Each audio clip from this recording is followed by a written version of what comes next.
Good evening, everybody. My name is Ian Hesketh, and I'm Chair of Chester Heritage Festival. Firstly, I'd just like to welcome you all to Chester Heritage Festival 2021, and to what I'm sure will be a very enlightening and entertaining presentation about the Chester Workhouses, told through the experiences and facts attached to real people and the lives they lived. Hopefully, some of you will already have had the opportunity to engage with the Chester Heritage Festival since its launch early on Friday morning of last week, and also had the opportunity to browse the festival website, which is new for this year with its blend of virtual and face-to-face content and events. If not, please have a look at www.chesterheritagefestival.co.uk to see what else is coming over the course of the following week. So before I introduce our speaker for this evening, I'd just like to take care of a few housekeeping matters. So could I please firstly just ask that everybody remains muted and with cameras turned off during the course of the presentation, just to reduce the possibility of any technical issues occurring. Secondly, once this evening's presentation is finished, we'll be running a Q&A session so that everyone can seek further information or any clarification on anything that arises from the talk. So everyone's welcome to join this. We'll run the chat throughout the presentation. So if you want to pose any questions through the chat, please do so. And alternatively, once we reach the Q&A session, if anyone would like to ask any questions directly, please use the raised hand function so that we can come to people in turn. And also just to advise that we are recording this session. We intend to reuse this on the website, on the Chester Heritage Festival website in future. So just to advise people that it is being recorded. So without further ado, it's now for me to welcome and to introduce our speaker for this evening's presentation, Chester Workhouses, The Lives of Others, and that's Nick Kevern. So Nick is the editor of Inside History, a Chester-based publication. Inside History is a thematic history magazine that has produced issues on medicine, crime and protest, to name but a few. Prior to establishing Inside History magazine, Nick was a history teacher. Since leaving the profession, Nick has gone on to become a sports journalist, focusing mainly on golf, where he's covered major championships, including the Open and the Rico Women's British Open. In founding Inside History, Nick has reconnected with his love of history once again. This talk for the Chester Heritage Festival is part of the magazine's commitment to local history. A special booklet about this talk has also been produced and is available to be downloaded. Further details will be on the final slide of this evening's presentation. And there are also plans to produce a special edition based on the city of Chester and its remarkable history. So if I can now hand over to Nick to lead us through this fascinating insight into the world of the workhouse as it really was in Chester. Thank you very much, Ian. Can everyone hear me, first of all? Can we all hear everything? I can hear you, Nick. Good. I can hear you. Good. Two people, that's always good. The rest, Nick, are muted, hopefully, as I requested. Right, okay, that's fantastic. So, yeah, welcome to this talk about the Chester Workhouse, which, as you can see on this opening picture, was just down by, the original one was just down by the Roodee racecourse. But the key thing about this talk today is how I'm hoping to show you how the workhouse really worked, but mainly through the eyes and through the documents of people who actually were there. Oh, hang on something. So here's a little list of the people who we're going to be looking at. And I've tried my best to really vary how the different kinds of people who we would have seen in the workhouse. So we're going to start off just by going through some of these names, and these names are going to keep reoccurring throughout the whole talk. So we've got, first of all, we've got William Aldis, who was the master of the house during the late Victorian period. The whole talk only really focuses on that, the Victorian period. And William Aldis was the man in charge, the master of the house. Next up, we have Jane and Emma Worrell, who were a mother and daughter who came to the workhouse. And we're going to be looking more about also how does this affect women in the workhouse, but also women with younger children. I'm also going to be looking at a gentleman called John Tong, who acted as the night wardsman in the infirmary of the workhouse. There's also Captain Philip Salisbury, who was actually the son of a local Chester MP. And we're going to be looking at why does someone like him have to come to a workhouse? And then finally, there's Daniel Allmark, who was an elderly resident. And we're going to be looking at how someone can go through the vast majority of their life without ever needing the workhouse or any form of poor relief. And then all of a sudden needing it. We're going to look at how he goes about that. So this talk is going to focus on the workhouse through the records of these 5 individuals. There will be other people mentioned as well throughout the course of this talk, but I've specifically chosen these 5 because they give us such a wider spectrum of what life in the workhouse actually was. So in front of you now on the presentation, we've got 2 pictures of the workhouse. Now, the one on the left comes from one of these old Victorian pictorial maps of Chester. And it's right by the Roodee racecourse, as you can see. And then the one on the right is when the workhouse finally, it gets moved from the Roodee over to Hoole. And this is what's left of it. And it gets converted into a jam, marmalade and confectionery factory by R.J. Davis and Company. But it gives us a much clearer idea compared to the other picture about how the workhouse would have actually looked at the time. And you can see we've got a massive square in the middle, and this would have been where people would have done some of their work. And we can see that it's about 2 stories high. But it just gives us an idea as well, that the picture on the right, just how vast this place actually was. So the Chester Workhouse, this particular one by the Roodee racecourse, was built and started welcoming people finally back in 1759. And this was, or does become, Chester's central workhouse. And actually this workhouse, compared to some of the others in the country, was actually quite forward thinking. Previously, the way poor relief was actually distributed throughout the city of Chester was through a parish system. So each individual parish in Chester was responsible for their own poor. And Chester decided that we want to do something a little bit different. So in building this workhouse, which was called the House of Industry, now we can centralize our poor relief. And we can keep it all under one roof. That way we can keep the administration a lot more fluid, but also we now know exactly who our poor residents are. And this is really, really revolutionary, because it's only until 1834, when the new poor law gets introduced, that this system actually gets nationalized across the whole country. So in that respect, it's really, really quite forward thinking. Now, this workhouse down by Paradise Row actually witnesses this massive juxtaposition of the whole industrial revolution during the Victorian period.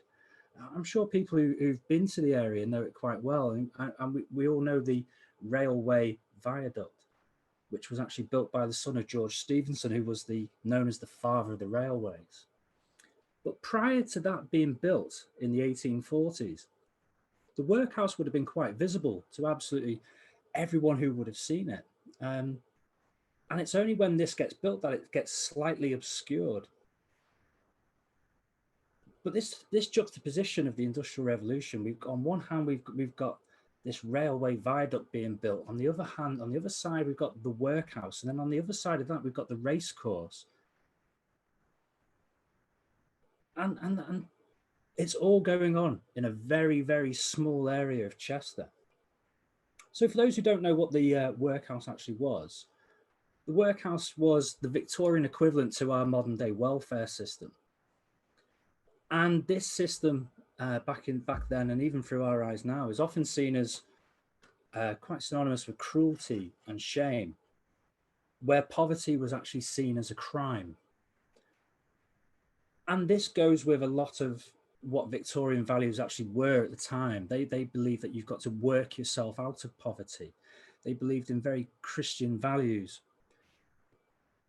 And what would happen is you would go to the workhouse and you would exchange your labor, which could be a vast variety of things. It could go from stone breaking, oakum picking, but they were all very tedious and soul destroying jobs. But in doing those jobs, you would actually get some form of relief. And that relief would come in a place to sleep and something to eat. And it really was as simple as that. Now, for those who were sick, who needed medical assistance, there was an infirmary in the workhouse. We're going to be talking a bit more about that later. But it was very rudimentary. It was very, very basic medical care. If something serious did happen, the master of the house would call on a doctor to come and see you. But other than that, it was very quite rudimentary. Now, when families entered this workhouse, they'd be segregated from each other.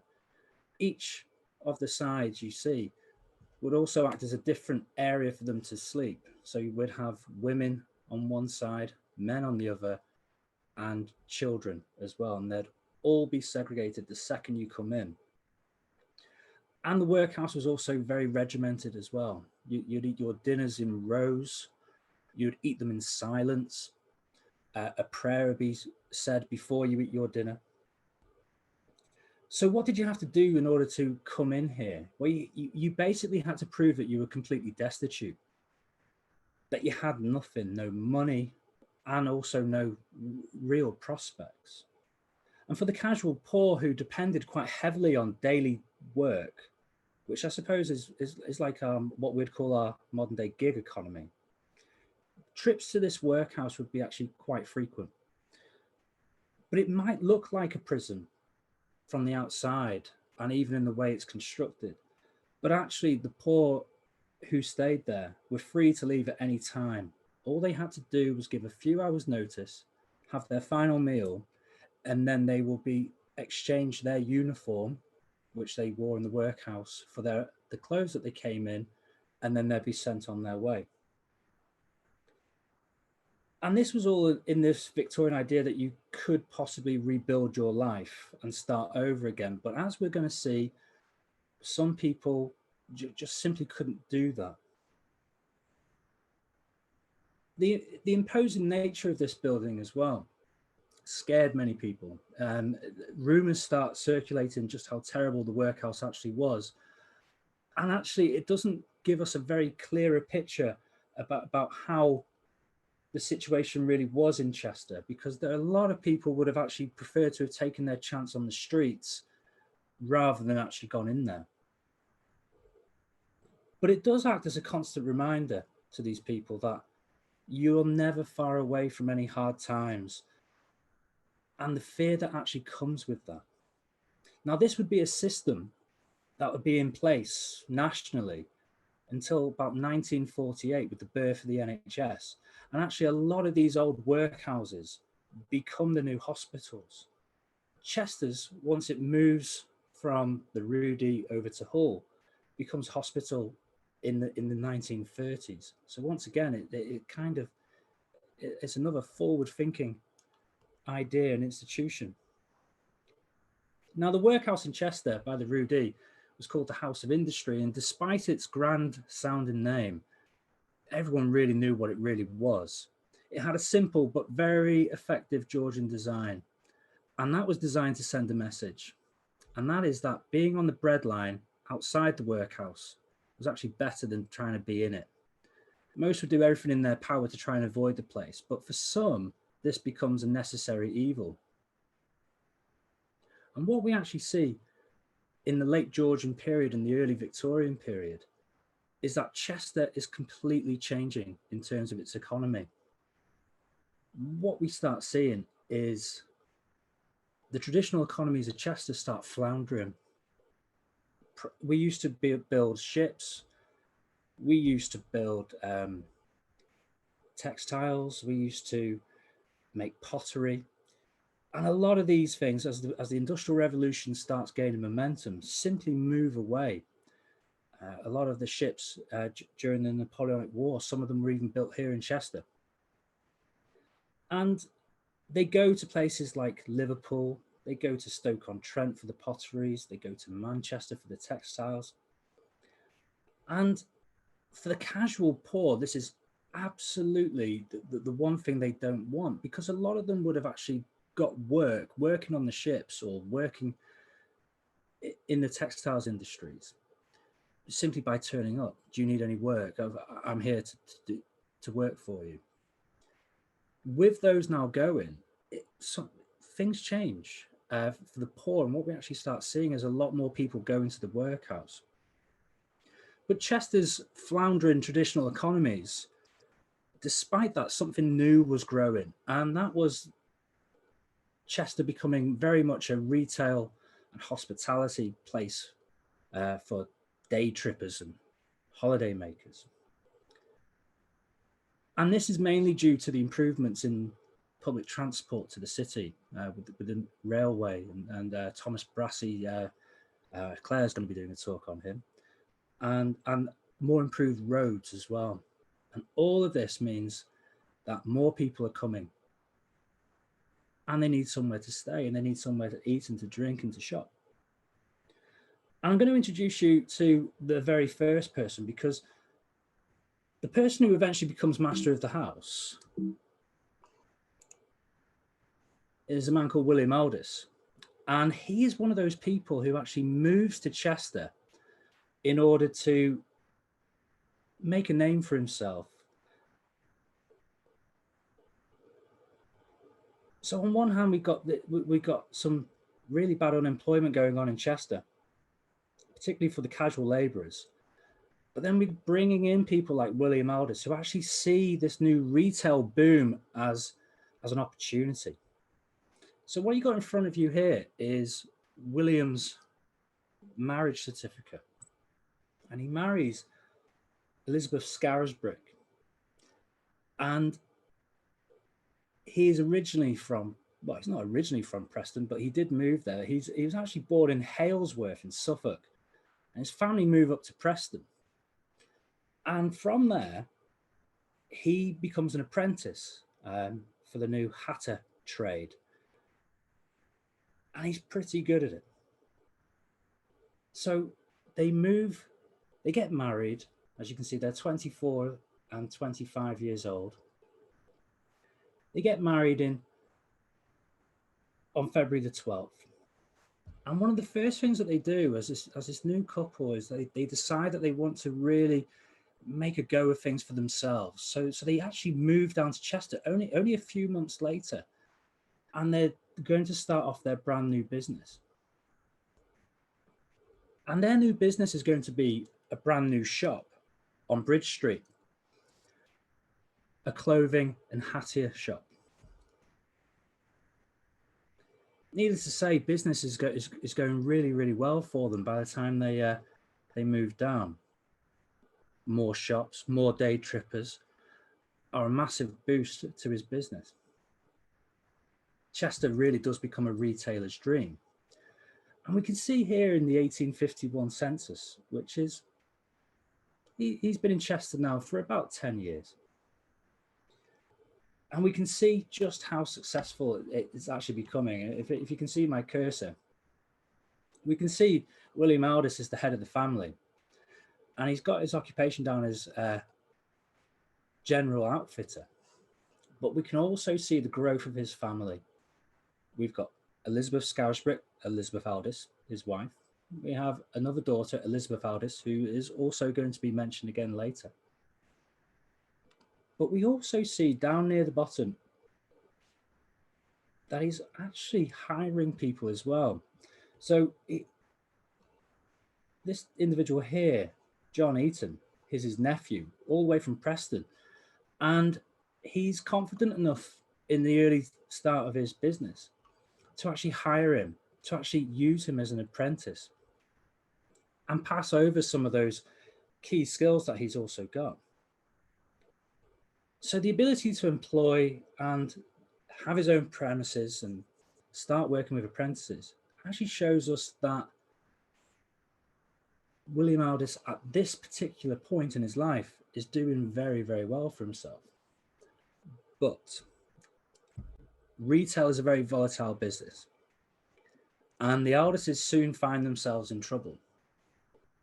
When they first arrived in Chester, everything was still quite fresh in the retail industry. Things were still growing. By the time we get to a little bit later, all of a sudden he's got intense competition. In fact, there were 18 hatters in the city alone. And obviously he gets into some key issues, because by the time we get to the 11th of December, 1857, he decides that he is actually going to close his business. But whilst the times were good, as you can see here, he's actually putting out advertising in the local newspaper to actually really highlight some of the wonderful things that he's actually got. But as I said, business closes on the 11th of December, 1857. But we can see here on this one here, things have changed for him by 1871. Now he's the master of the house, right down by the Roodee. And as I said before, the Roodee area itself provides a real diverse spectrum of the Victorian period as a whole. You know, on one side, we've got this ever-growing racecourse. And as the stands grow larger, so too do the number of punters. And they would have been wearing things which William Aldis probably might have sold them prior. And they've got money to burn, and they're gambling on the horse races. However, just a little stone throw away, William Aldis is now going to start taking over as the master of the house of industry. So it's quite interesting. On one hand, we've got Chester's wealthy gambling their money aside, and then on the other hand, those who are desperate enough to actually use a workhouse just to survive. So as master of the house now, William Aldis would be a million miles away from the world of a hatter. He did have some expertise in terms of growing something from the ground up. But now he was actually responsible to other people. He was responsible to people who were called the Border Guardians. And the Border Guardians were in charge of everything about the workhouse. It was only really William Aldis's job to oversee what they really want, and the day-to-day administration and the roll call and the admissions. He would be responsible for sending for medical officers, the upkeep of the house, the safety of everyone in care, and also the supervision of all the preparation of food. But the board of guardians, each one of them would have come from a different part of Chester. So each one would have represented the old parish system that we spoke about earlier. And there'd be a representative from each parish. So we also see on this census that Elizabeth also joins in, as does their daughter, Elizabeth Sarah, as well. And this used to often be the case, where the master of the house would often work alongside his wife, which is really, really quite beneficial as we've got men and women in the workhouse and as they are segregated as well. And the daughter, Elizabeth Sarah, is actually going to eventually become the school mistress herself a little bit later on. So the key parts of the family really working together in order to try and make it work. Now, by all accounts, from what I've researched, the Aldises really did perform their duties with the utmost care. And it's only in 1873, 2 years after this census, that Elizabeth Sarah Aldis, the daughter, actually does become the school mistress. But he also had something else that he had to do. This is while it's still at the Roodee. However, the situation is starting to get a little bit out of hand in terms of how many people are needing poor relief. So what the Board of Governors decide is that they're going to actually move to the other side of town. They're going to move to Hoole and therefore close down this workhouse. So William Aldis would have also had to have overseen all of that as well, in making sure that everyone gets over and there's no one left behind. However, this would actually be a move that he'd have to do by himself. Well, not by himself, but with his daughter. Because when the Hoole workhouse gets completed in 1878, just a year before that, his wife Elizabeth passes away. And William would stay in this position for the rest of his life as the master of the house until his own death in 1884.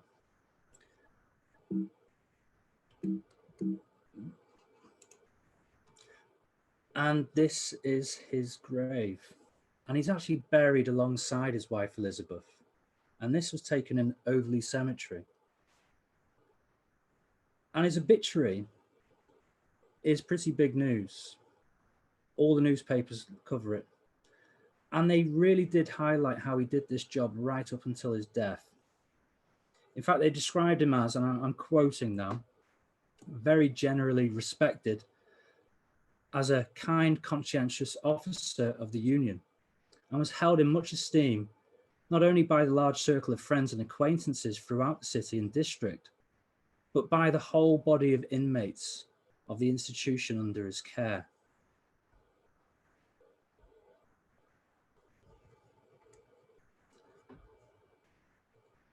I'm now going to move on to Jane and Emma Worrell. And I first stumbled upon Jane and her name when quite early on into the research for this. But what you see in front of you right now is a gatepost and a church. And that is all that survives of any buildings in the city of Chester based on the workhouse. There are some others in places like Tarvin and places like that, but this talk is only focusing on the city of the key city of Chester. This is all that's left. And when I first saw this, I always thought to myself, I wonder how many people and how many stories that gatepost actually has to tell of desperate people who needed the assistance of the workhouse. But they wouldn't have just welcomed paupers. They would have welcomed people who were seriously ill. They would have welcomed the elderly. And they also would have welcomed the official observers. Now, Jane would have left the old workhouse at the Roodee and made the journey over here. She was actually one of those individuals who stayed at both. But she doesn't come with her daughter. And the reason why Jane's story becomes quite emotional, really, is mainly because of what you see in front of you here. Now, what you have here is a list, and the list would have been for the whole county, and the list, this is only part of the list for Chester. But this is the people who actually depended on the workhouse. The workhouse was designed that you would be in there maybe for a few days, maybe a few weeks, few months, and then you would leave and try and rebuild your life. And then if you need more assistance, you'll come back.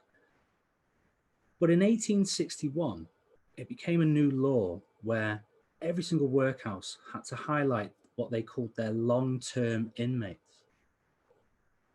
And Jane's is there right at the bottom, just above Congleton. And as we can see here, and this is the one from 1861, she's been there for 10 years. And the reason for her being there for so long, it's suggested right at the bottom, weak mind. But as you can see from the other names on this list as well, there are people who've been there longer. So Joseph Thomas, who's also of weak mind, has been there for 50 years.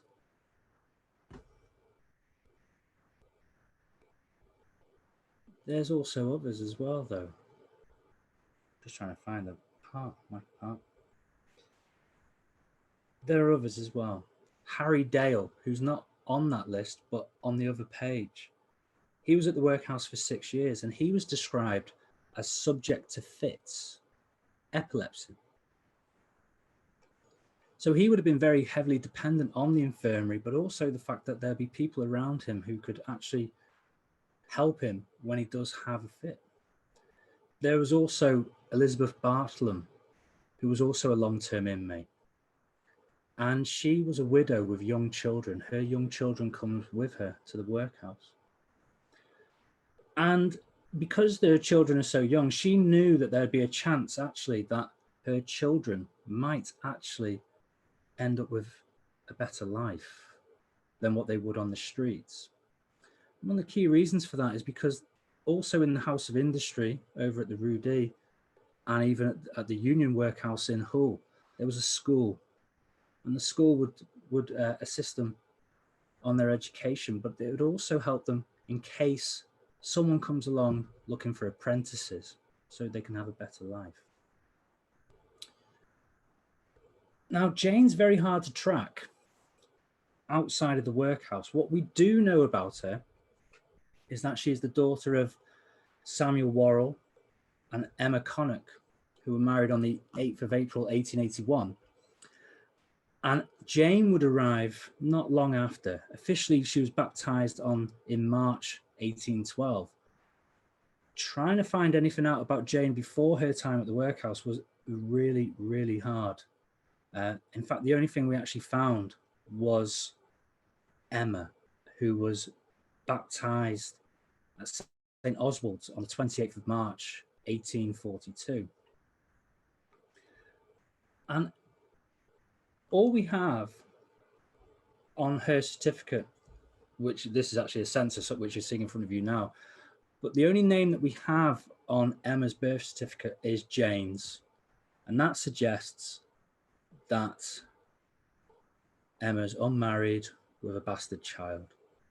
And all these things are the ingredients for very difficult times in Victorian Britain, and Jane would have had to struggle to have raised Emma by herself. So what you see in front of you now is the census of 1851, all of which would have been compiled by the master of the house. And we see both Emma and Jane, if you can see the cursor just here, Jane and Emma. And Jane would have entered the workhouse at the age of 39, and her daughter was 11 years old. Now, we know that Jane couldn't have been there much longer before that because she appears on the long-term inmate list of 1861, which stated that she was there for 10 years. So they might have only just arrived. And as Jane and Emma approached this rather imposing building, they would have had this distinct smell in this area. The new gasworks were in the area, which was going to cause significant air pollution, and that would be coupled with the smell of burning coal from the chimneys of the workhouse itself. And the fog and smoke was actually something that raised quite a number of concerns. In 1858, Dr. Bedford raised this issue with the Board of Guardians, highlighting that the health concerns of being right next to the gasworks was absolutely disastrous for the workhouse inmates. But Emma and Jane had obviously run out of options by this point, and this becomes their new home. And as they entered the workhouse, they would have been stripped of their clothes, they would have been bathed, they would have received a very basic medical examination and issued with a new uniform. Their original clothes would be taken away and washed and disinfected. And their new uniform was often a shapeless, wasteless blue and white striped frock. And they would also be separated from each other. So from this point on, Jane would sleep and work in the women's ward, and Emma would go off with the rest of the children. So with Emma only being 11 years of age, she would actually receive education. And this kind of education was 3 hours a day, and it would be reading, writing, and arithmetic. Then they would go off and learn new skills for trades that could possibly be used for apprenticeships. The chances are, though, that this is more education than she's ever received in her life. Occasionally, though, she would still be allowed to see her mother, as there was often a daily interview where the mothers and the fathers could actually meet their children to see how they're getting on. And once that meeting's taken over, Jane would leave her daughter. Her daughter would go back to the children's ward, and then Jane would just continue to work. So Jane's day would be spent rising at 6 a.m. with breakfast at 6:30. And then work would begin at 7 o'clock in the morning.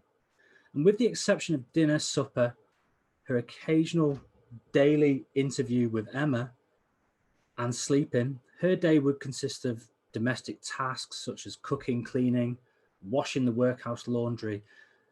It was the men who actually performed all the manual tasks in the workhouse. Now, what we do know based on the records is that Emma would have experienced cramped conditions in her dormitory, and sick children often slept alongside the healthy children. And this is far from safe in a very small area.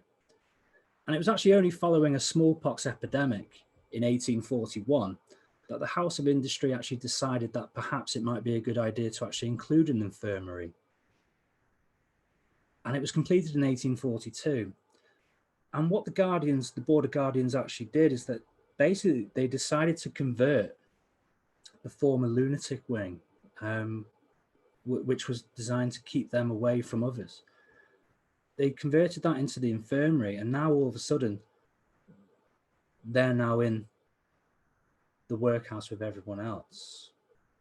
Now, this mixture of air pollution from the gas works and the cramped conditions in the children's dorm and the risk of serious spread and infection was actually noted by the poor law inspectors, who said that the House of Industry provided, and I'm quoting here, inadequate care. And this level of care might have something to do with a record that I found relating to a Emma Worrell in Chester, which indicated that she died in 1851, the same year she arrived into the workhouse. Now, all I have is her name and that her death occurred in the last quarter of the year, and there's no age indicated on the records. And I've tried to dig a little bit deeper, but unfortunately, I've not had much luck. But given the lack of information that we actually got from the House of Industry, and the fact that this could actually been a workhouse burial in a pauper grave, we can make an assumption that this could be Jane's daughter, because we don't see her again. However, there is also, and I really do hope that this is the one, there's a chance that she may have actually been indentured as an apprentice and went away somewhere else. But either way, Emma's short time at the House of Industry, with her now gone, Jane's left completely alone. So she's unmarried, she's lost her daughter, and she's got no hope left. And Jane slowly over time gets reclassified as an inmate, first of all, but then slowly over time, she gets reclassified from pauper to weak-minded, and there's no more mentions of Emma. The workhouse now is Jane's official home, and her mind slowly drifts away. And she would spend the next 34 years in the workhouse and witness the move from the Roodee over to the new Union Workhouse in Hoole. And we can see here on the screen that she was 70 years old by the time another census arrives. But there's a bit of hope for Jane. To survive this long in the Victorian era in a workhouse is pretty good. And that can kind of tell us that actually the workhouse changes over time. It actually does become a place where someone like Jane can actually stay a lot longer than the short amount of time that she was intended to. But when she moves over to Hoole, she also is able to get buried properly. And by that, I mean that she was able to get buried by that church that we saw earlier with the gateposts, because all of that around her was consecrated ground at St. James's. And if you ever do go there, you'll notice that there's no headstones whatsoever. And that's because it's a pauper's grave, where Reverend Frederick Anderson conducted his services, and he would do a lot of them. And there are hundreds and hundreds of bodies in this very small area. And Jane is under there as well. When she died at the age of 73 years old on the 26th of September, when she gets buried. And she spent nearly half of her life in the workhouse. And it's going to sound horrible now, but Jane's actually one of the lucky ones. There was a consecrated ground, there was a church, so she was able to get buried there. In certain other areas of the country, places like London, Manchester, where there's a massive medical community, some people from the workhouses wouldn't have been buried at all. Instead, they would have been used as cadavers for medical experiments, for anatomical drawings. And this was exactly the same treatment that the Victorians gave to criminals. But thankfully for us in Chester, Jane is able to be buried properly. I'm going to move on now to John Tong, who was the night wardsman. And as you can see on the screen here, manslaughter at a workhouse. John Tong, this one's just an interesting story anyway. What we have a gentleman called Thomas Darlington, who was 84 years old when he died in the workhouse in 1894. But unlike Jane, his death actually hits the national newspapers. He was confined to the infirmary in the Hoole Union Workhouse, and Darlington appeared to be in stable health. And that was until one fateful night when John Tong snapped. Tong entered the workhouse on the 31st of August, 1886. And during his stay, he would find himself acting as an infirmary orderly or a night wardsman. It would be his job to make sure that the sick were looked after overnight alongside the night nurse, who was a lady called Margaret Rogers. Margaret Rogers left Tong just briefly when the incident actually happened. The Chester Union Workhouse had only one night nurse, and she would be responsible for the health of all sick inmates, male and female. She would be assisted by a few wardsmen and women who would keep their eye on their patients. Those who looked after these people in the wards, the wardsmen and women, would have been normal, regular inmates who just so happened to have volunteered for the position.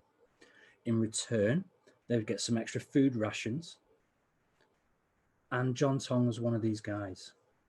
Now, reports suggest that Darlington had a particularly bad night and that Tong actually brought him some water to try and help him out. But then a violent altercation takes place, Maybe something was said which agitated Tong, who then proceeds to pull Darlington from his bed. Tong strikes the elderly man in the chest so hard that he actually breaks 2 of his left ribs.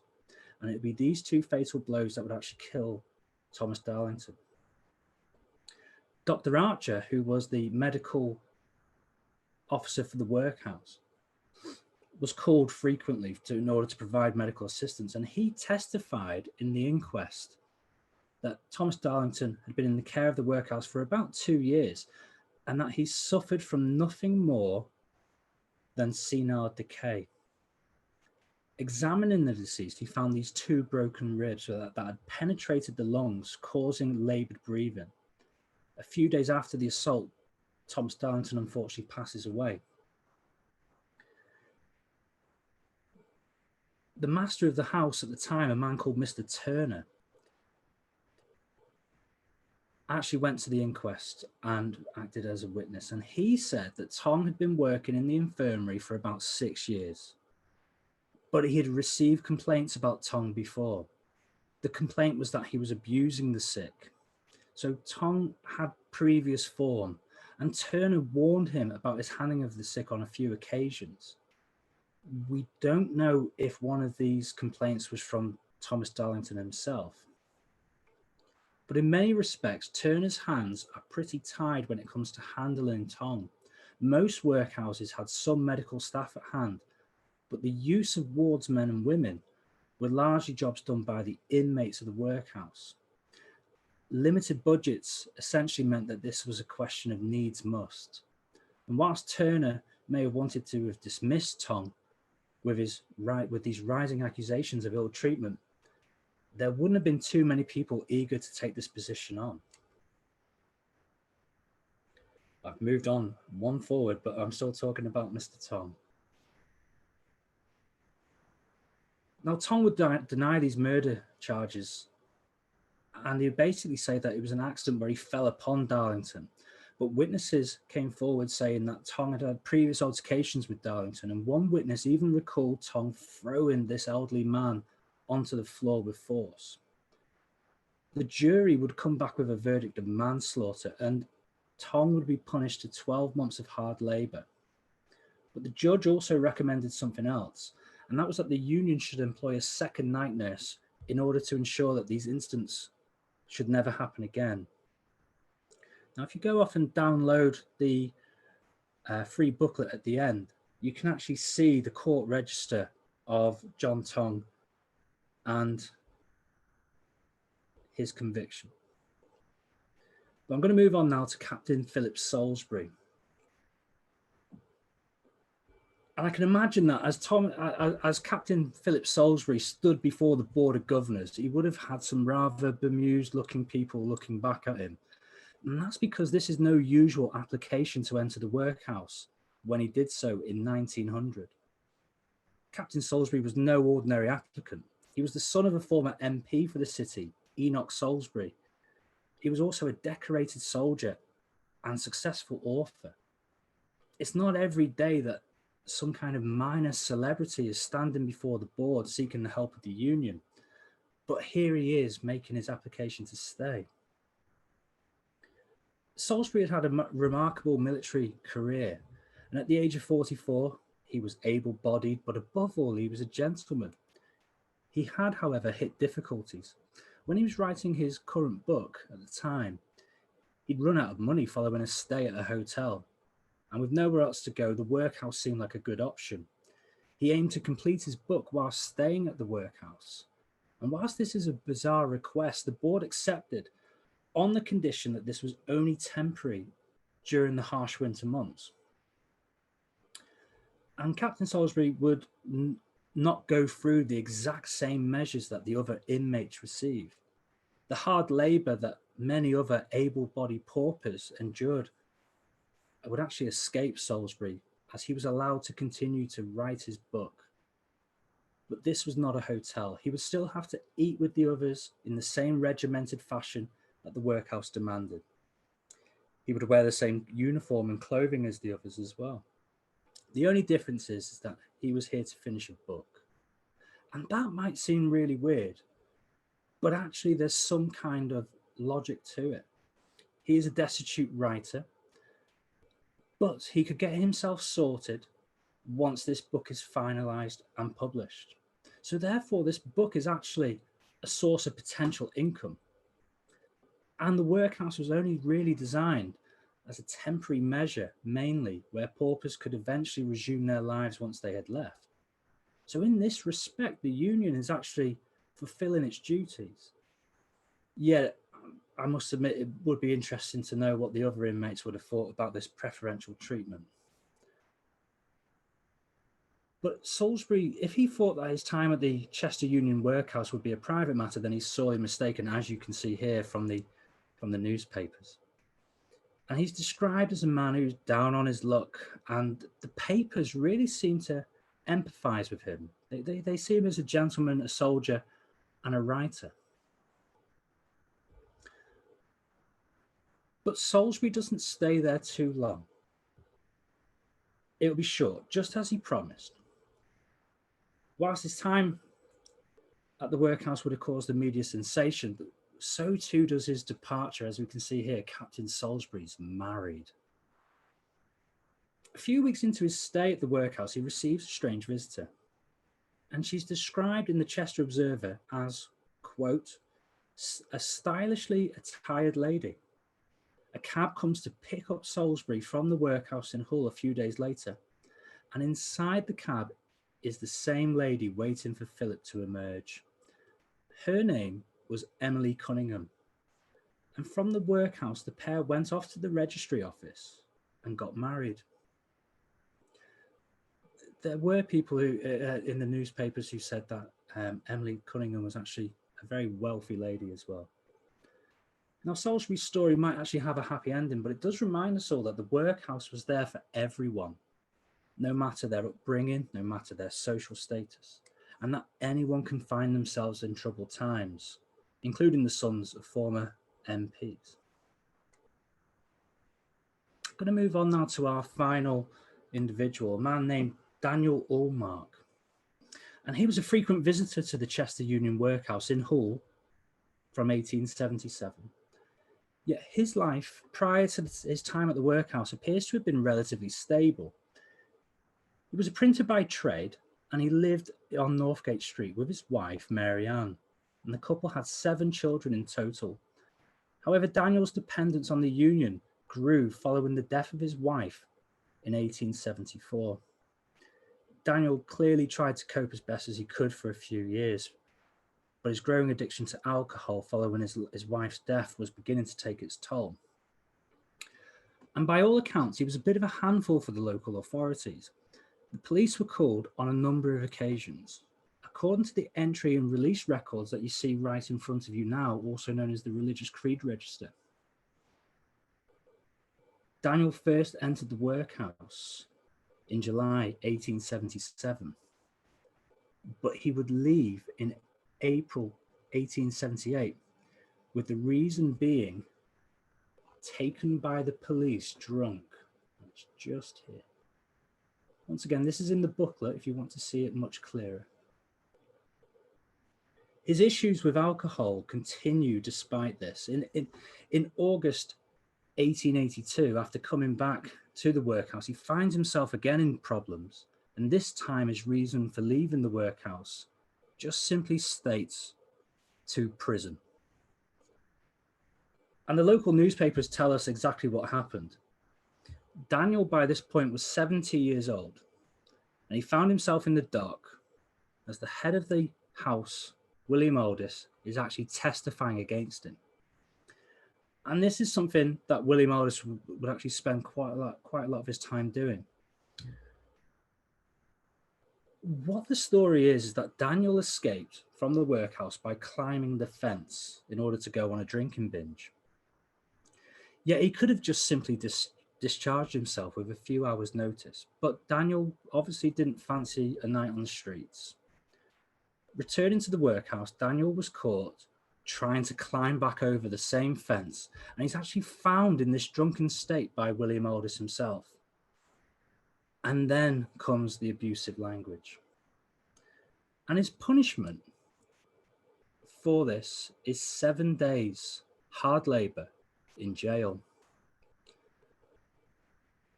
But as a pauper, Daniel actually has nowhere else to go when he's freed from prison. So he actually has to go back to the workhouse. But this punishment seems to have really quite worked, because we don't hear any more about his drinking, and he appears to have become a reformed character.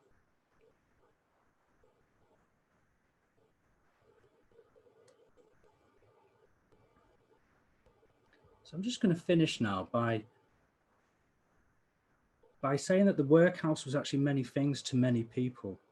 For some, it was essential in order just to survive. And the Victorian values of religion, self-worth, and the idea that you had to earn your poor relief actually does work for some. But these stories are actually rare. Most would become frequent visitors to the workhouse, or even become heavily dependent on the system. But the lives of the poor are often a forgotten part of our national history. Why focus on them rather than those Victorians who actually changed the national identity in some way? But the poor of Britain, who called the workhouse their home, all have fascinating stories to tell. They highlight exactly what happened in these institutions in ways that we're only beginning to scratch the surface of. Their histories are just as important, and we need to keep on telling them in order to give them a voice. Thank you very much.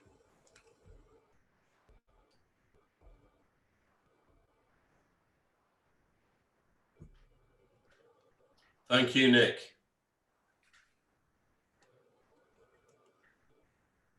Can you hear me, Claire?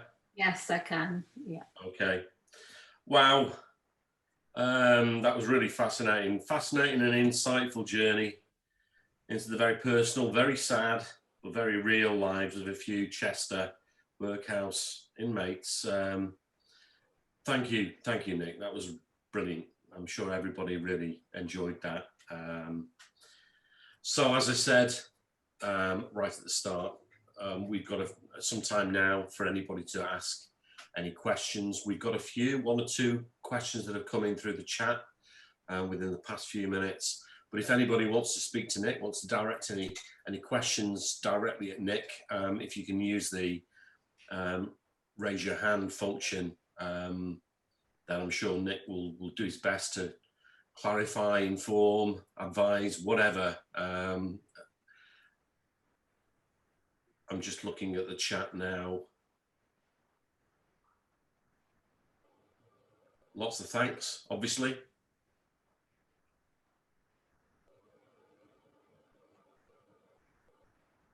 Is there anything else, Nick, you want to say about the availability of the booklet and what future or further plans you've got? Yeah, sure. So Okay. The free book, the reason why I did a free booklet is because all of those slides, and trust me, there are lots more, and it just becomes too much in order to put on a PowerPoint and do a talk. So I've created a free booklet, and the website address, www.insidehistorymagazine.equid.com. If you go on there, and if you want to, you can download this free booklet, which will have even more of the newspaper reports and more of the censuses and much more of the things that I unfortunately couldn't put on, absolutely everything. So please feel free, if you want to download that, to do exactly that. We also have issues of our magazine on there as well.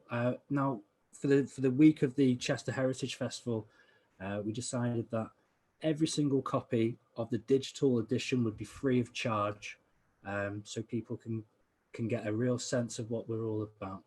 And we've got issues from the history of medicine, the history of crime, the history of protest. Trying to think of a few of the others, but they're all thematic. So please feel free to download them and check them out, and hopefully you enjoy them.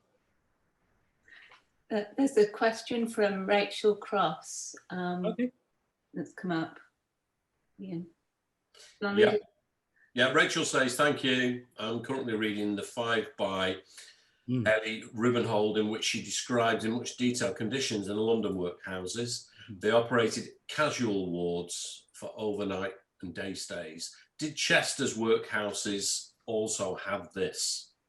Yeah, Chester's would have had exactly the same thing. And that's mainly because in 1834, the new poor law actually kind of dictates absolutely everything. So whatever you see, I know Halley's book, it's absolutely fantastic, of the condition of the workhouses in 1888 would have been exactly the same as the ones undertaken by Chester at exactly the same time. It would have been different though before 1834, but that kind of nationalizes the whole workhouse system. So you can expect exactly the same treatment in Chester as what you would have done Whitechapel or other places in London. I hope I am. Thanks, Nick. That's okay. I'm assuming Rachel, are you happy with that?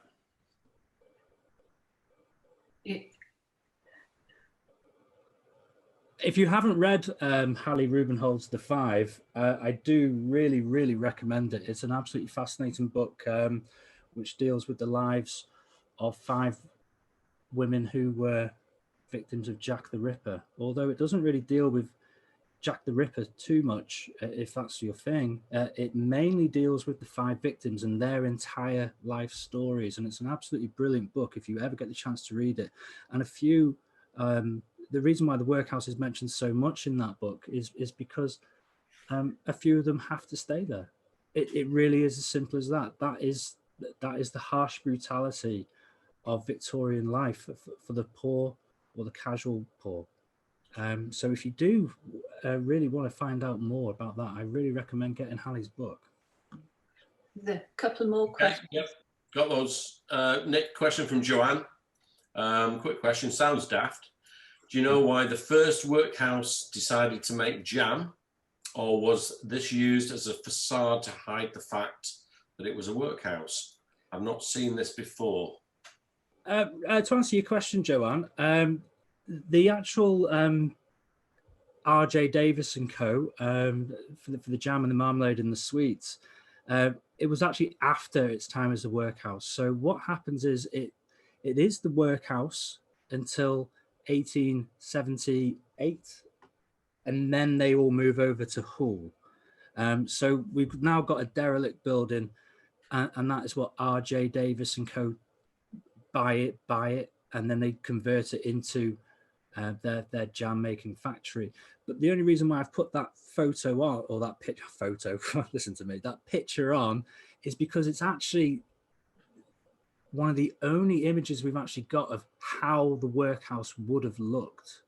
They wouldn't have changed too much when they were converting the building, mainly converting the outside, the inside, in order to make it a factory. But in terms of how the workhouse would have looked, it would have been exactly the same. The only difference is that now the poor have been moved out and they've been moved over to Hull, and R.J. Davis has taken over. Thanks, Nick. Question from Barbara. The records you obtained, are they all from Chester Archives? Did you look at the National Archives at all? Yeah, a little bit of both. Thank you for your question, Barbara. It's been difficult to get absolutely everything I want because there has been a pandemic going on, which has kind of been every single historian's worst nightmare when it comes to trying to get over down to the National Archives. The National Archives has actually only just reopened, I think, mid-May, with the announcement of the new unlocking. So a lot of the research, if you are interested in actually finding things like this out, in terms of your family history, a lot of the research comes from findmypast.com, and they have an excellent section which is all about all forms of local government authorities, including the workhouse. And they use a lot of stuff from the National Archives and from the local archives as well. So if you are interested in finding out more, that's something I really do recommend. And that's also where I got a lot of the newspaper clippings from as well. So trying to research something like this during a pandemic was difficult, but thankfully the internet does come to your rescue. But all the records are completely legit. Thanks, Nick. Questions keep coming in. Jackie. Nick, what do you know about Chester Working Boys Home, please? My grandfather grew up in the workhouse in Brighton. For some reason, he was then sent to the Chester Working Boys Home, which he left in 1904, aged 19 years. Isn't this rather old? Children started work at a much younger age. Yeah, what actually happens is that we start getting more cottage homes. We've got one in, I live in Upton, and we've got one in Upton, which is quite close to the spa on Long Lane. And it's now since been converted into offices and things like this. But there's quite a few of them around. And the reason why they do this is to try and get a lot of the children actually away from the workhouse. This comes a little bit later on. This is mainly an Edwardian thing. The vast majority of this talk has been Victorian. So I wouldn't be able to know too much about that based on this talk. But there are quite a few dotted around, and they were called cottage homes. And basically children would go and live there and be educated there, far away from the workhouse itself. But yeah, to try and answer your question, that's the best I can do, I'm afraid. I didn't really research too much into anything other than the two central workhouses during the Victorian period and the people who were on who I've spoken about, I'm afraid. Okay. Nick, question from Nicola. The story of the Worrells was very sad. Obviously, Emma was already 11 when she arrived with her mother, but were there any children born within workhouses? Obviously, men and women were segregated, but was assault common? Yep, children were born in the workhouse. Quite a lot of them, actually. It would be a place where women, usually unmarried as well, would go. There was a huge stigma about being pregnant and single in the Victorian period. So a lot of children were actually born in the workhouse. Interestingly enough, it's only a little bit later on in the Edwardian period that the address actually changes. On the birth certificates, it would say the workhouse where they were born. But in the Edwardian period and post-Edwardian period, they actually start listing the street and the street number as their place of birth. So yeah, children were unfortunately born into the workhouse, and they would have been with their mother and looked after as well as they could. But as we've seen with this talk, even the healthcare was quite rudimentary. But yes, children were born in the workhouse. Yeah. Okay, thanks, Nick. That's all the questions we've got currently from the chats. I can't see any hands raised anywhere, so unless we've got any other questions, I'll give it 10 seconds from anybody else. Oh, we've got something. Comment from... You can see me now.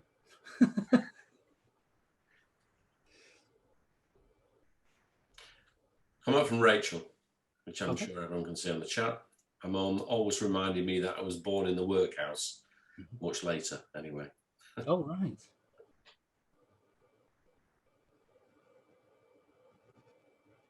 Ah, When it was, of course, Chester City Hospital. Yeah, it becomes Chester City Hospital from 1930 onwards. So even that, it's actually quite revolutionary, because the workhouse system actually goes on until 1948. And once the NHS is born, a lot of the old workhouses are converted into hospitals. But Chester's around the Hoole area actually becomes a hospital itself in 1930. So anyone born in the Hoole area from 1930 onwards was actually born in what used to be a workhouse. But also I find it quite interesting, because this is probably why some people of a certain age are so scared of hospitals, because they still see that workhouse element of it. My elderly neighbour was about 94 when he passed away, and he was terrified of going to the hospital. And I think it's that association with, this is where, you know, how they are and how they look, but also that's still association with that kind of workhouse thing. But thankfully here in Chester, we've got the Countess now, so we don't have to worry too much about that. Great. Can I ask a question? When you say the lunatic wing was closed, where did they go then? Was it the asylum in? Well, no. At that particular moment, they would have been within the workhouse. Right. So all that would have actually happened was that they closed the lunatic wing, converted that into the infirmary, because they pretty much had to following the smallpox epidemic. And then they just allowed the inmates of the lunatic asylum part of the workhouse free reign with everyone else. It's only when the divas actually finally built that they start moving them over there. Right. Thank you. Anybody else? Any questions for Nick? Any final questions for Nick?